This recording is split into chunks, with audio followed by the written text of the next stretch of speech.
Kita seringkali takut dengan masa kesesakan. Kenapa mesti takut? Kenapa mesti takut? Ada Mikael.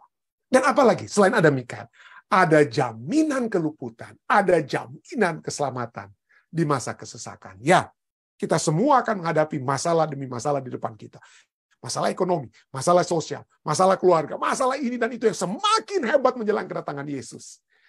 Tetapi akan ada Mikael dan akan ada keluputan atau keselamatan. Kiranya ini menjadi fokus kita. Yesus yang menyertai kita dan jaminan keselamatan yang sudah dinyatakan itu tidak akan apa? Tidak perlu diragukan. Dan waktu kesesakan yang besar itu hanya kecil. Hanya masalah kecil. Karena Allah yang akan menyertai kita. Tidak ada kesesakan yang lebih besar daripada kuasa Allah. Tidak ada kesesakan yang lebih besar daripada Allah kita. Ya. Oleh sebab itu, marilah kita bergantung pada Allah kita. Sehingga kita tidak perlu takut dengan waktu kesesakan yang besar. Kita sedang membahas tentang rantai kejahatan. Ya. Rantai kejahatan yang akan mengikat. Rantai itu biasanya untuk dibuat untuk mengikat, ya, untuk mengikat atau bukan, ataupun kesinambungan. Rantai juga melambangkan kesinambungan satu dengan hal yang lain. Jadi akan ada satu kuasa seperti kita sudah pelajari, geopolitik yang akan memaksa seluruh umat manusia untuk memiliki penyembahan yang salah. Penyembahan yang salah. Nah, mungkin Anda pikirkan, apa ini mungkin? Pendeta, apa ini mungkin? Ini penyembahan yang salah ini. Bagaimana mungkin satu agama yang akan nanti menjadi apa? Menjadi penguasa daripada agama-agama yang lain, ya. Agama-agama yang lain dapat disatukan, ya, dapat disatukan dan kemudian akan membawa orang untuk dapat memiliki penyembahan kepada satu ajaran atau satu pengajaran yang salah. Apa itu mungkin? Sangat mungkin. Kita sudah mengetahui, saya tidak perlu membuka bagaimana apa yang terjadi selama masa pandemik. Tapi usaha-usaha selama masa pandemik adalah usaha-usaha dibuat dengan tujuan yang tentu saja mula-mula seakan-akan itu mulia. Mari kita berdoa bersama. Mari kita berdoa bersama agar supaya kita dapat apa? Disatu padukan untuk berseru kepada Tuhan agar pandemik ini apa? Pandemik ini dapat diatasi secara bersama.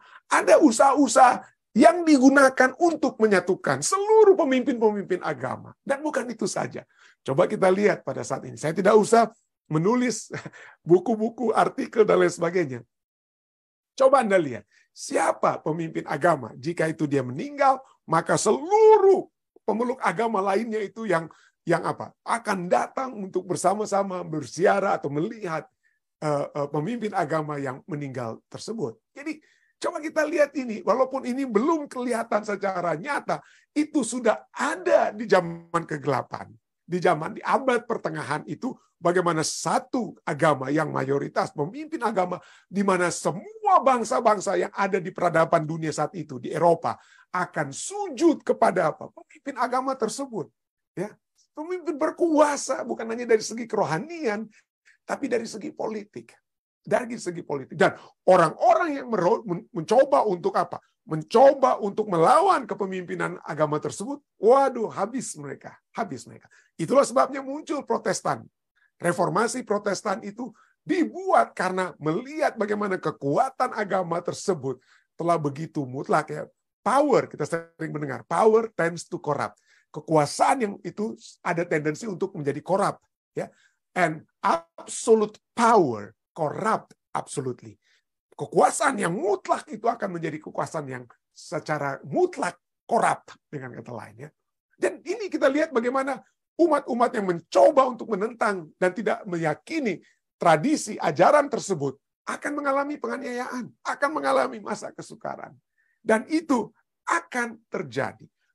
Pasti terjadi. Kenapa? Karena firman Tuhan yang katakan, ya. Firman Tuhan yang katakan akan ada masa kesukaran. Ya, akan ada masa kesukaran. Kitab Matius pasal 24 berbicara tentang masa-masa kesukaran tersebut yang dapat terjadi, ya. Dan kita sudah melihat bahwa dunia kita ini berbeda dengan anjuran teori evolusi yang mengatakan kita akan memiliki satu kehidupan yang lebih baik daripada waktu sebelumnya, utopia. Tapi kita lihat keadaan dunia mungkin dari segi teknologi lebih tinggi daripada 50 tahun lalu dan lain sebagainya. Tetapi apakah keberadaban kita menjadi semakin baik? Ya, keberadaban manusia itu semakin beradab? Tidak. Ya.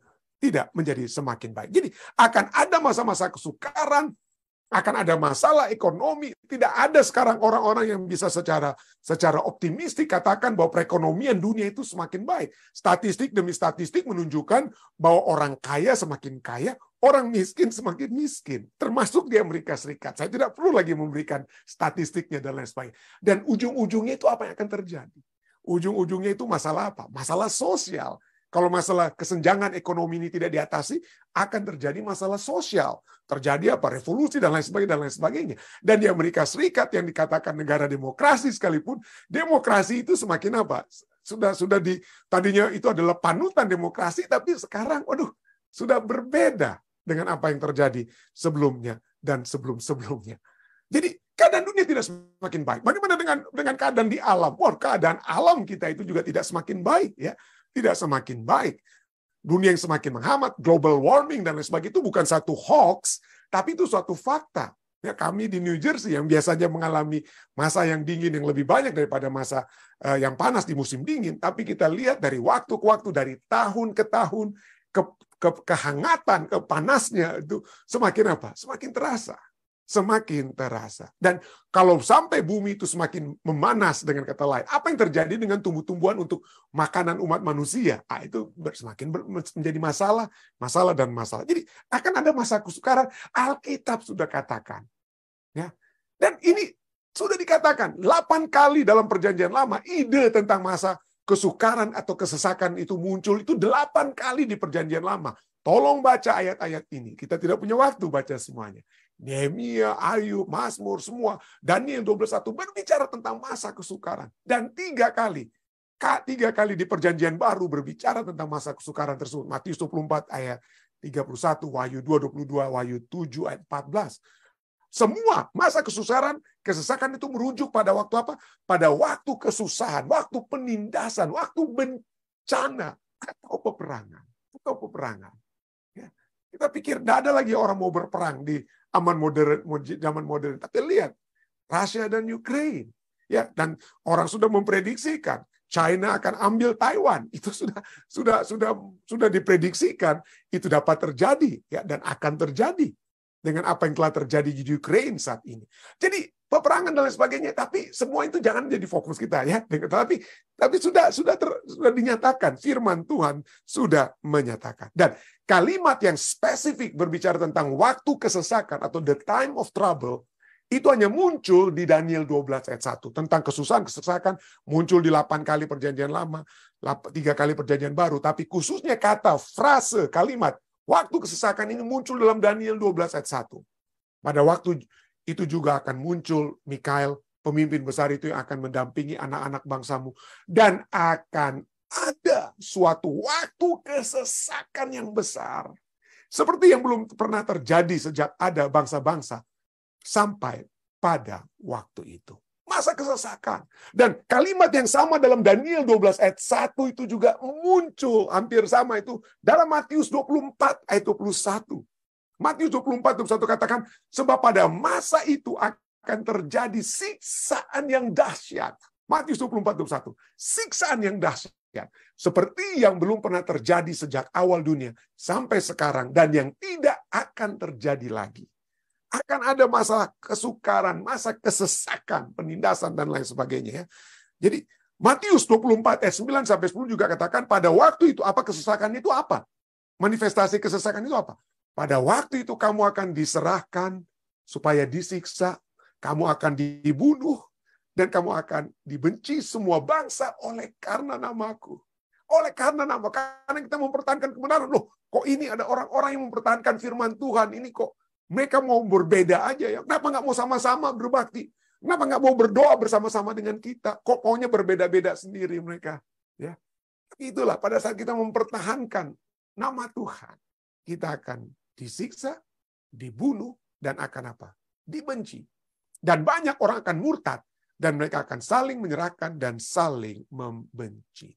Jadi penganiayaan itu akan pasti terjadi menjelang kedatangan Yesus dan bahkan sedang terjadi saat ini di berbagai tempat. Ya, sudah ada. Jadi Tuhan Tuhan tidak memberikan kepada kita satu hal yang akan betul-betul mengagetkan. Oh, Tuhan nggak pernah kabarkan ini.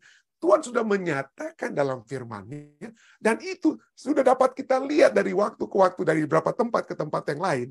Saat ini, ya, walaupun bukan secara spesifik kepada umat sisa, tetapi kepada orang-orang yang agama-agama di dunia itu, kita bisa melihat bagaimana saling menyiksa, saling membunuh, saling membenci, itu juga sudah merupakan bagian daripada umat manusia. Nah, kalau kita membaca, ya seperti saya katakan tadi, ya, sedang terjadi saat ini. Kekristenan, ini laporan terakhir, laporan tahun 2022 ya. Laporan tahun Maret 7 2022 katakan bahwa kekristenan adalah agama yang paling, orang-orang Kristen adalah orang-orang yang paling dianiaya di dunia ini. Nah, tentu saja ada yang saling menganiaya agama lain, tapi yang paling sering dianiaya itu orang Kristen di dalam dunia ini ya. Jadi ini laporan dari Cato Institute ya, yang apa? Yang katakan bahwa dari grup Open Doors USA ada 360 juta 300 orang Kristen yang tahun 2021 ini laporan tahun 2022, ini berbicara tentang tahun 2021 ya. Yang tahun 2021 ada 300 juta orang Kristen yang hidup di negara-negara yang mana penganiayaan itu cukup signifikan, cukup hebat. Kurang lebih ada 5.600 orang Kristen yang bahkan harus mati dibunuh. Lebih dari 6.000 yang harus ditahan dan dipenjarakan. Lebih dari 4.000 orang itu yang diculik untuk apa? Karena untuk ditanyai atau dipukul dan lain sebagainya oleh sebab keyakinan mereka. Dan in addition ditambahkan 5.000 gereja dan juga fasilitas gereja lainnya itu yang apa? Dihancurkan. Ini tahun 2021, saudara. Tahun 2021, 360 juta orang Kristen mengalami penganiayaan. Sekitar 5.600 orang Kristen mati dibunuh, lebih dari 6.000 orang Kristen ditahan dan dipenjara, lebih dari 5.000 gereja dan fasilitas kekristenan yang dihancurkan. Dan statistik ini kita lihat semakin bertambah dari tahun ke tahun. Kita bandingkan di tahun 2020, yang tadi saya baca 2021. Di tahun 2020 hanya 3.000, hanya 3.000. Bukan 3.000, 340 juta orang Kristen. Satu tahun kemudian menjadi 360 juta orang Kristen. Yang mati dibunuh tahun 2020 hanya 4.761, tapi di tahun 2021 lebih dari 5.600. Lebih dari 6.000 orang Kristen ditahan dan dipenjara tahun 2021. Satu tahun sebelumnya masih 4.277. Dan di tahun 2020 kurang dari 5.000 gereja yang dihancurkan atau fasilitas keagamaan dihancurkan, orang Kristen punya. Tapi di tahun 2021, 5.000 gereja. Jadi semakin manusia semakin tidak beradab ya, dengan kata lain ya. Semakin tidak ada masalah untuk menyakiti orang lain. Ini bukan hanya pada orang kritistik tentang orang yang punya senjata di Amerika masuk ke sekolah, masuk ke supermarket, masuk ke sinagog, masuk ke gereja dan tembak orang lain, itu sudah menjadi satu hal yang semakin normal di Amerika. Dan ini seharusnya tidak normal ya, seharusnya tidak normal. Dan orang-orang Kristen yang dianiaya di seluruh dunia itu sudah di berbagai tempat. Dan sayang sekali, sedih sekali, mungkin bukan hanya sayang, sedih sekali bahwa salah satu tempat di mana orang Kristen mengalami kesukaran itu adalah di Indonesia. Ya, kita lihat, walaupun mungkin tidak sehebat mungkin seperti di Saudi Arabia, ataupun yang nomor satu saat ini adalah di Afghanistan. Yang kedua itu di North Korea. Ya, tapi tetap saja di Indonesia itu juga merupakan satu bagian di mana kekristenan itu sukar untuk berbakti secara aman dan damai. Indonesia juga salah satu. Tapi poinnya adalah, ini baru sekecil. Boleh dikatakan baru penderitaan kecil. Perasa sedikit ya. Menjelang kedatangan Yesus yang kedua kali. Pada saat dunia mengalami masalah ekonomi. Pada saat dunia mengalami masalah sosial. Pada saat dunia mengalami masalah pandemik yang lebih hebat yang akan terjadi dan lain sebagainya. Dan seluruh umat manusia disatukan untuk berbakti, untuk meminta mohon kepada Tuhan. Lalu ada sekelompok umat yang tidak mau berbakti sama-sama karena mereka percaya bahwa ini bukan hari perbaktian yang tepat. sesuai firman Tuhan, maka itu dapat menjadi satu sarana di mana umat-umat yang memegang firman Tuhan, yang percaya akan hukum Allah dan memiliki iman kepada Yesus, akan pasti mengalami aniaya. Dan seringkali pada saat berbicara tentang penganiayaan ini, saya seringkali berpikir dan juga bertanya, kami sering berdiskusi saya dengan istri saya. Waduh, bagaimana ini kalau kita harus kalau kita harus mengalami penganiayaan itu? Kita harus lari ke gunung dan lain sebagainya. Aduh, gimana ini? Bagaimana kita? Mungkin saya sudah semakin tua waktu itu kalau Yesus belum datang dan masa kesesakan itu sudah dekat ya. Apa yang akan terjadi dengan saya? Mudah-mudahan kita seringkali berpikir, waduh, mudah-mudahan kita sudah matilah sebelum masa kesesakan itu tiba. Karena udah nggak sanggup lagi untuk lari mungkin pada saat itu. Tapi coba kita lihat, jangan kita hanya melihat masalah kesukaran atau kesesakan. Kalau kita fokus hanya masalah kepada kesukaran atau kesesakan, itu menjadi masalah. Sesungguhnya kalau kita melihat bahwa masa kesukaran itu adalah masa keselamatan bagi kita. Masa keselamatan bagi kita. Coba kita lihat firman Tuhan. Setiap kali firman Tuhan berbicara tentang masa kesesakan atau kesukaran, coba kita lihat. Selalu ujung-ujungnya itu adalah masa keselamatan. Yeremia 37 ayat 7. Yeremia 30 ayat 7 katakan, hai, alangkah hebatnya hari itu. Ini bicara tentang hari kesukaran, masa kesukaran ini. Tidak ada taranya. Itulah waktu kesusahan bagi Yakub. Tetapi, aduh, ini nih ya. Seringkali kita ya, yang suka fokus kepada krisis, gantinya Kristus. Kita mengagung-agungkan kesukaran. Kita meninggi-ninggikan kesukaran, karena itulah yang paling enak untuk kita dengar. Waduh, ada yang mau di penjara, ada yang lari-lari di gunung, di inilah, di itu. Waduh, pikiran kita seringkali mengambang, ya, melanglang buana untuk melihat penderitaan demi penderitaan apa yang akan kita alami. Tapi coba kita lihat, betul, alangkah hebatnya hari itu, tidak ada taranya, itu adalah waktu kesusahan bagi aku. Tetapi ia akan diselamatkan daripadanya. Ini seringkali dilupakan oleh umat manusia. Dilupakan oleh saya, mungkin waktu masih muda sering buat apa? Drama-drama. Waduh, yang lebih ditekankan itu penderitaan. Itu karena itu yang menarik ya. Orang dianiaya lah, orang dibunuh lah dengan berbagai metode pembunuhan dan lain sebagainya. Sehingga kita menjadi semakin ngeri dan ngeri. Sehingga pikir-pikir mudah-mudahan saya nggak memasuki masa kesukaran, kesesakan tersebut. Masa penganiayaan tersebut. Mudah-mudahan saya tidak masuk ke masa tersebut. Tetapi sesungguhnya itu adalah masa apa? Keselamatan. Itu adalah masa keselamatan. Bukan hanya masa kesukaran, masa keselamatan. Buat kita yang percaya. Pola Alkitab itu selalu begitu. Apa polanya? Sebelum munculnya satu tatanan baru, satu pembaruan, akan terlebih dahulu terjadi trauma dan kekacauan. Lihat air bah. Sebelum dunia diperbaharui dengan umat-umat tadinya umat manusia yang jahat sekali. Waduh, tidak ada yang benar, hanya Nuh dan Nuh yang benar. Ya. Tetapi sebelum Nuh dan keluarganya itu diselanan baru, suatu pembaruan, terlebih dahulu ada apa? Ada air bah. Sebelum bangsa Israel keluar dari Mesir, apa yang terjadi? Ya, alami penganiayaan dulu di Mesir, dikejar-kejar dan lain sebagainya. Lalu kemudian ada tatanan baru, ada pembaruan yang muncul. Jadi selalu terlebih dahulu ya. Dan periode pergolakan atau kekacauan ini dapat kita nilai sebagai 2 poin. Sebagai 2 poin. Poin yang pertama, inilah penghakiman ilahi bagi yang menolak Allah. Coba kita lihat, yang mati kan bukan Nuh, yang mati kan bukan orang Israel. Yang mati dan menderita itu adalah siapa? Orang-orang yang tidak percaya, tidak benar di zaman Nuh, yaitu orang-orang Mesir, Firaun Mesir yang nggak benar.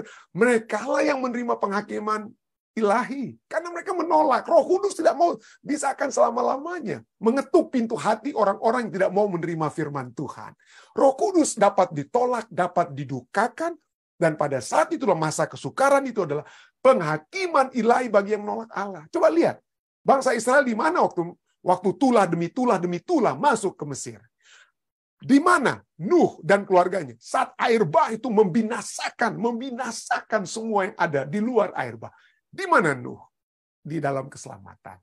Demikian juga orang Israel ya. Jadi inilah poin pertama, itu adalah penghakiman ilahi bagi yang menolak Allah. Tapi poin yang kedua itu adalah pembebasan bagi umat sisa yang setia kepada Allah. Yang pada akhirnya mereka selamat. Jadi inilah kuncinya. Jadi masa kesukaran, adalah masa keselamatan. Kita nggak perlu takut. Tapi bagaimana kalau saya nggak bisa lari? Tuhan akan selamatkan. Firman Tuhan katakan, itu waktunya, masa kesukaran itu akan cepat berlangsung. Itu tidak lama-lama sampai semua orang akan mati semua, habis semua kita. Kalau itu lama sekali masa kesesakan Yakub yang kita sering dengar itu ya. Tulah-tulah di Mesir, tapi kemudian di akhir zaman muncul juga tulah-tulah kembali ya. 7 kutuk itu akan muncul kembali. Itu tidak akan lama. Kalau lama mati semua, orang-orang benar sekalipun akan habis ya. Jadi waktunya tidak lama dan Tuhan memiliki cara untuk menyelamatkan Anda. Anda pikir, saya pikir, oh gimana saya mau lari? Kaki saya sudah mulai sakit-sakit seperti ini sekarang ini ya. Gimana saya mau larinya? Itu urusan Tuhan. Itu bukan urusan kita. Ya, Tuhan yang berkuasa. Dia yang akan atur. Kalau misalnya saat itu datang dan saya belum beristirahat dalam Tuhan ya, maka itu keselamatan itu Tuhan yang atur. Sadrak, Mesak, Abednego saja masuk ke dalam dapur api. Enggak terbakar mereka. Tuhan selamatkan mereka. Ya. Ada Yesus yang bersama di dalam dapur api dengan mereka. Jadi itu adalah masa pembebasan. Sebelum masuk dapur api, Sadrak, Mesak, Abednego itu tangan mereka terikat. Tapi begitu mereka di dalam dapur api, mereka berjalan dengan bebas, tidak lagi terikat. Jadi urusan Tuhan. Urusan Tuhan apa kita mau bisa lari atau tidak bisa lari, ya, itu adalah urusan Tuhan. Ya, urusan Tuhan. Jadi inilah ya. Nah, poin berikutnya yang dapat kita pikirkan atau kita tanyakan, loh, pendeta, kenapa kita harus mengalami masa kesukaran? Nggak langsung aja ya, nggak langsung aja sekarang ini tuh lompat aja ke masa keselamatan. Kenapa harus lewat masa kesukaran? Kenapa harus ada kutuk lagi menjelang kedatangan Yesus? Seperti dituliskan dalam kitab Wahyu. Kenapa masih ada 7 kutuk akan panas yang menyengat dan lain sebagainya? Kenapa tidak lompat saja ya? Itu ya. Kenapa proses penyelamatan itu? Pertanyaannya. Harus melewati masa kesukaran, tidak langsung saja kepada keselamatan, nggak langsung lompat begitu saja. Mungkin jawabannya dapat saya propose pada saat ini. Berdasarkan firman Tuhan, ini diberikan untuk menyatakan penipuan setan. Setan si penipu akan dinyatakan. Dan karakter kasih Allah itu lebih dinyatakan. Penipuan setan dan karakter Allah itu lebih dinyatakan. Ya. Yohanes 8 ayat 44 berbicara tentang iblis, setan, ya, pembunuh manusia sejak semula yang tidak hidup dalam kebenaran, sebab di dalam dia tidak ada kebenaran. Apabila ia berkata dusta, ia berkata atas kehendaknya sendiri, sebab ia adalah pendusta dan bapa segala dusta. Apa saja dustanya? Dustanya Allah itu tidak kasih. Allah itu kejam. Allah itu otoriter. Allah itu tidak mau orang melawan dia, yang melawan dia langsung digebuk sama Allah ya. Itulah tuduhan demi tuduhan yang setan lontarkan dalam kerajaan surga. Ya. Dan kalau saja saat itu setan bilang, "Oh, Allah itu tidak mau dilawan, kalau ada yang protes sama dia pasti dibunuh." Lalu pada saat itu kalau dia protes di surga, Allah langsung bunuh dia, orang ciptaan dan malaikat-malaikat lain akan bilang, "Oh, betul juga nih apa yang dikatakan setan ya. Kalau kita lawan Allah, Allah langsung gebuk kita." Nah, itulah dilema Allah ya. Banyak yang kita sering bertanya, lu kenapa ini ada penderitaan dalam dunia? Kenapa nggak dari surga itu setan dibunuh aja lah? Supaya kita tidak lagi menderita seperti saat ini dalam dunia kita. Kenapa setan tidak langsung dibunuh Allah dalam kerajaan surga waktu dia jatuh dalam dosa? Kalau itu Allah lakukan, maka Allah itu memenuhi tuduhan dusta setan. Dia adalah bapa segala dusta. Dialah yang memutarbalikkan kebenaran. Tidak ada kebenaran dalam setan. Tapi dia memutarbalikkan kebenaran. Misalnya dalam Taman Eden saja. Kejadian 3:1, ular itu setan ya, yang berkata kepada Hawa, perempuan itu. Tentulah Allah berfirman, semua pohon dalam taman ini, jangan kamu makan buahnya, bukan? Coba kita lihat. Allah bilang, yang Allah nyatakan dalam Kejadian 2, semua pohon boleh kamu makan, hanya yang satu ini tidak boleh kamu makan. Tapi setan putar kebenaran tersebut. Dia katakan, semua pohon itu Allah larang. Allah itu kejam, Allah itu pemberi pembatasan, dan lain. Allah itu larang, ini larang, itu larang. Banyak sekali ini Allah ini punya larangan.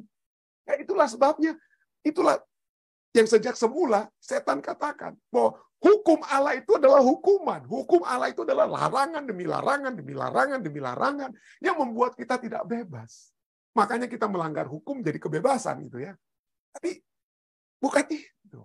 Bukan itu kebenaran itu. Kebenarannya adalah manusia dibebaskan terlebih dahulu dan hukum diberikan agar supaya mereka hidup terus-menerus dalam kebebasan yang sudah dijamin, yang sudah diberikan oleh Allah. Tapi itulah dusta setannya. Setan menyatakan karakter Allah itu bukan kasih. Karakter Allah itu diktator. Karakter Allah itu kejam dan lain sebagainya.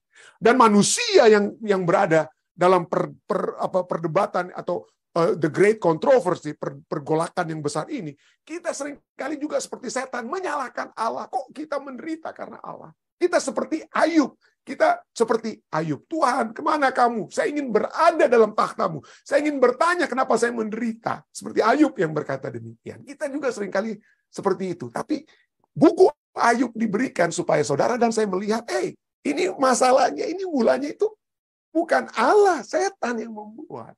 Setan yang membuat, dia menuduh Allah, kamu membuat Ayub itu makmur karena kamu jaga dia, kamu proteksi dia. Makanya dia itu apa? Makanya dia itu apa? Makmur hidupnya, baik hidupnya, percaya kepadamu. Coba kamu lepas penjagaanmu terhadap Ayub. Apa lagi yang dapat Allah lakukan selain apa? Di dalam kasihnya, dia lepaskan. Dan setan yang akan melakukan, ya. Setan yang melakukan segala penyebab kemalangan demi kemalangan Ayub. Ya, tapi poinnya adalah bahwa Allah adalah kasih. Dan dalam kasihnya ia menawarkan keselamatan. Allah adalah kasih, dalam kasihnya ia menawarkan keselamatan. Dia menyelamatkan bangsa Israel dari Mesir. Ia memberikan makanan, minuman bagi bangsa Israel yang keluar dari Mesir. Ia membantu demi membantu. Allah bukan masalah kejahatan, dia adalah solusi daripada kejahatan. Dia solusi daripada masalah dosa atau evil, ya. Betul, kadangkala Allah harus melepaskan proteksinya dan membiarkan dosa menjadi masak dan menyebabkan dusta setan jadi semakin nyata. Jadi kadang-kadang seperti Ayub, Allah lepaskan dan ia membiarkan apa yang setan buat itu menjadi apa? Masak. Dan menyebabkan kita saat ini dapat melihat sebenarnya masalah dengan adanya kejahatan demi kejahatan, masalah-masalah yang ada di dunia ini bukan Allah. Allah memberikan solusi, Allah memberikan anak yang tunggal untuk mati loh. Ya, supaya barang siapa yang percaya tidak binasa, melainkan beroleh hidup yang kekal. Tapi kebinasaan itu sudah setan tawarkan kepada Adam dan Hawa telah masuk. Tapi Allah memberikan solusi daripada kebinasaan. Kasih karunia melalui Yesus Kristus. Tapi seringkali Allah harus seakan-akan melepaskan. Let loose. Ya, let loose. Saat ini kita sudah pelajari waktu tadi malam. Baca bagaimana malaikat dari 4 penjuru angin sedang menahan dosa. Dosa itu menyebabkan apa? Dosa menyebabkan manusia merusakkan sesama kita, ya. Setan tawarkan kita untuk apa? Jahat ini. Setan tawarkan cintai dunia. Kita mencintai dunia, apa kita lakukan? Ya, kita potong semua pohon-pohon dan lain sebagainya. Akhirnya terjadilah kekacauan di alam. Apalagi setan tawarkan supaya kamu semakin memiliki keduniawian, kamu tekan pegawai-pegawaimu, kamu dapat penghasilan yang untung yang lebih besar untuk dirimu sendiri. Akhirnya terjadi masalah sosial, masalah ekonomi, masalah sosial, itu semua oleh sebab kemauan manusia yang untuk menjadi lebih, menjadi seperti Allah, menjadi seperti Allah. Jadi itu yang sering terjadi. Dan kadang-kadang Allah harus apa? Biarkan. Dan ada saatnya malaikat masih menahan masalah itu, ya. Tapi kemudian menjelang kedatangan Yesus, keempat malaikat itu akan apa? Melepaskan. Sehingga apa? Manusia akan terjerumus ke dalam dosa mereka sendiri. Roma 1 ayat 18 sampai 20, ayat 18, 24, 26, 28 bagus sekali. Coba kita lihat apa yang dapat kita pelajari di sini. Roma 1 ayat 18 katakan, sebab murka Allah nyata dari sorga atas segala kefasikan dan kelaliman manusia yang menindas kebenaran dengan kelaliman. Mau cari untung dengan menindas orang lain, dengan merusakkan lingkungan hidup kita dan lain sebagainya. Manusia yang menindas kebenaran dengan kelaliman. Karena itu, Allah menyerahkan mereka kepada keinginan hati mereka akan kecemaran. Sehingga mereka saling mencemarkan tubuh mereka. Macam-macam manusia maunya. Tadinya Allah tahan-tahan. Jangan bisikan Roh Kudus. Tapi manusia enggak lah, saya nggak mau dengar bisikan Roh Kudus. Saya mau menjadikan diri saya sebagai Allah sendiri. Mengetahui baik yang jahat. Apa yang dapat saya buat? Ya kalau saya mencintai sesama pria, atau saya wanita mencintai sesama wanita, dan sebagai kawin menikah, itu urusan saya. Itu bukan urusan Allah. Saya yang menentukan. Itulah ya. Allah menyerahkan mereka. Allah menyerahkan mereka kepada keinginan hati mereka akan kecemaran, sehingga mereka saling mencemarkan tubuh mereka. Dan kalau sampai AIDS datang, penyakit ini dengan penyakit itu datang, wah itu bukan salah Allah dong ya. Tapi keinginan mereka. Ayat 26. Karena itu Allah menyerahkan mereka kepada hawa nafsu yang memalukan. Allah biarkan. Menyerahkan mereka kepada hawa nafsu mereka yang memalukan. Sebab istri-istri mereka menggantikan persetubuhan yang wajar dengan yang tidak wajar. Ayat 28. Dan karena mereka tidak merasa perlu untuk mengakui Allah. Karena mereka pikir saya adalah Allah. Saya menentukan apa yang saya mau sendiri. Kita tidak merasa perlu untuk mengakui Allah. Maka Allah menyerahkan mereka. Kembali kata menyerahkan. Menyerahkan mereka kepada pikiran-pikiran yang terkutuk. Sehingga mereka melakukan apa yang tidak pantas. Masalah dalam dunia ini bukan karena Allah tidak kasih. Masalah dalam dunia ini karena umat-umat manusia yang menerima tawaran demi tawaran keduniawian yang setan berikan. Dan kita memilih setan daripada memilih bisikan Roh Kudus. Kita memilih untuk merusak lingkungan hidup, merusak sesama, merusak semua yang Allah yang terbaik yang Allah sudah berikan. Sehingga kita akan menerima sendiri. Ya, menerima akibat daripada apa yang kita tuai. Nah, mungkin inilah judul yang pertamanya. Kita harus menuai apa yang kita tabur. Kita menuai angin, kita akan menabur angin, kita akan menuai puting beliung. Kita sudah pernah membaca ayat ini ya. Jadi itu yang terjadi manusia sekarang. Kita kesesakan demi kesesakan yang ada dalam dunia ini, dan akan lebih hebat menjelang kedatangan Yesus yang kedua kali, adalah akibat perbuatan kita sendiri yang menerima tawaran setan, yang percaya kepada setan. Kamu akan menjadi seperti Allah. Kamu akan menjadi seperti Allah. Itulah sebabnya The Great Controversy, halaman 614 juga dinyatakan, akhirnya setan akan menjerumuskan penduduk bumi ke dalam suatu kesesakan besar terakhir. Jadi bukan Allah yang menyebabkan masa kesukaran. Jangan kita pikir Allah. Allah sumber masa kesesakan. Bukan. Manusia dan setan. Setan akan menjerumuskan penduduk bumi ke dalam suatu kesesakan besar terakhir. Pada waktu malaikat Allah berhenti menahan tiupan angin kencang nafsu manusia, maka semua unsur-unsur persengketaan akan bebas. Akan tiba saatnya masa kesesakan dari segi politik, dari segi ekonomi, dari segi sosial, dan lain sebagainya. Akan datang kepada seluruh umat manusia di mana saja. Oleh sebab manusia yang sudah terjerumus kepada tawaran setan. Bukan masalah Tuhan. Ya, itu bukan yang Tuhan buat. Itu Allah dalam kasih-Nya tidak ingin hal ini terjadi. Tapi itu harus terjadi supaya penipuan setan itu kelihatan. Yang Allah lakukan, seringkali kita membaca kitab Daniel 12 ayat 1 ini hanya tentang masa kesesakan yang besar. Kalau kita lihat masa kesesakan yang besar itu cuma kecil.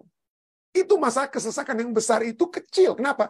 Yang besarnya itu yang alfa dan omega, yang awal dan akhir. Apa itu yang awal dan akhir? Pada waktu itu juga akan muncul Mikael. Waduh, kita lihat. Inilah yang harus menjadi fokus kita. Kristus, bukan krisis. Tapi itulah, seringkali dalam seminar-seminar kita lebih suka bahas tentang krisis, karena itu seperti orang akan lebih ditakutkan, dingerikan. Ya, tapi kita harus lebih fokus pada Kristus. Pada waktu itu juga akan muncul Mikael, pemimpin besar itu yang akan mendampingi anak-anak bangsamu.